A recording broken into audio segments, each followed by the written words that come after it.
আসসালামু আলাইকুম। আজকে আমি আপনাদের সাথে খুব ছোট্ট একটা টিপস শেয়ার করব, কিন্তু এটা অনেক উপকারী, আপনাদের অনেক কাজে আসবে।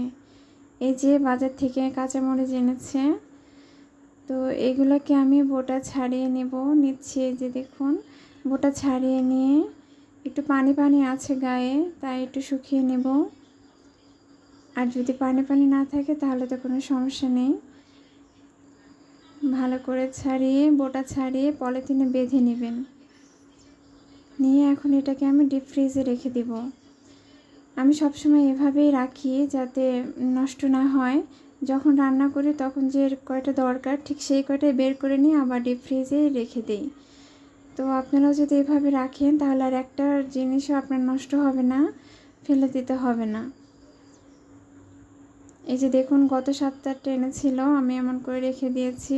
এখন মরিচের অনেক দাম, তাই আগে থেকে কিনে এভাবে বোটা ছাড়িয়ে ডিপ ফ্রিজে রাখলে আপনার পরবর্তীতে আর কোনো অসুবিধা হবে না।